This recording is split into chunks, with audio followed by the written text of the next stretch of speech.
ভূ রাজনৈতিক পরিস্থিতিতে চীন বাংলাদেশের পাশে থাকবে বলে জানিয়েছেন বিএনপি মহাসচিব মির্জা ফখরুল ইসলাম আলমগীর। বুধবার চেয়ারপারসনের গুলশান কার্যালয়ে ঢাকায় নিযুক্ত চীনের রাষ্ট্রদূত ইয়াও গুয়েনের সাথে বৈঠক শেষে একথা জানান তিনি। এ সময় চীনা রাষ্ট্রদূত জানান, বাংলাদেশের অভ্যন্তরীণ বিষয়ে হস্তক্ষেপ করবে না তার দেশ। সামগ্রিক স্থিতিশীলতা ও জনগণের উন্নয়নে চীনের সহযোগিতা অব্যাহত রাখার কথাও জানান রাষ্ট্রদূত। আরও জানাচ্ছেন গোলাম মোর্শেদ।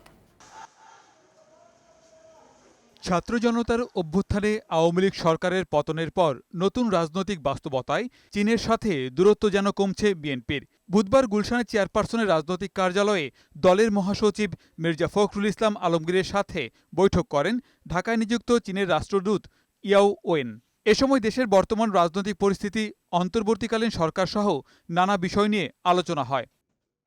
পরে বৈঠকের বিষয় তুলে ধরে সাংবাদিকদের বিএনপি মহাসচিব জানান, দীর্ঘদিন পর চীনের রাষ্ট্রদূতের সাথে বৈঠককে ইতিবাচক হিসেবে দেখছেন তারা। বাংলাদেশের মানুষের সাথে চীনের প্রতিশ্রুতি অব্যাহত থাকবে বলেও আশা প্রকাশ করেন তিনি। তারা পরিষ্কার করে বলেছেন যে তারা আধিপত্যবাদে বিশ্বাস করেন না। বাংলাদেশের ভূ রাজনৈতিক যে পরিস্থিতি, সেই পরিস্থিতিতে চীন সবসময় বাংলাদেশের জনগণের পাশে থাকবে, এই প্রতিশ্রুতি আগেও দিয়েছেন, এখন দিচ্ছেন। আমরা কথা পরিষ্কার করে বলতে চাই যে আমরা ওয়ান চায়না পলিসিতে সবসময় বিশ্বাস করে এসেছি, সেটা আমরা ফার্দার এটাকে আমরা আরো দৃঢ়তার সঙ্গে সেই ঘোষণা আমরা করতে চাই। বিএনপির প্রতিনিধি দলের সাথে বৈঠককে গুরুত্বের সাথে দেখছেন চীনের রাষ্ট্রদূত। তিনি জানান, বাংলাদেশের স্থিতিশীলতা ও উন্নয়নে চীন তাদের সহযোগিতা অব্যাহত রাখবে। বিএনপির সাথে চীনের কমিউনিস্ট পার্টির সম্পর্ক আরও দৃঢ় হবে। আমরা আমাদের সহযোগিতার বিষয়ে আলোচনা করেছি, বলেছি তা অব্যাহত থাকবে। চীন বাংলাদেশের অভ্যন্তরীণ বিষয়ে হস্তক্ষেপ করবে না।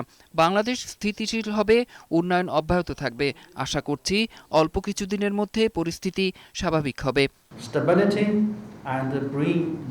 অন্তর্বর্তীকালীন সরকারের প্রতি চীনের সমর্থনের কথা আবারও স্পষ্ট করেন চীনের রাষ্ট্রদূত। গোলাম মোর্শেদ, বৈশাখী সংবাদ, ঢাকা।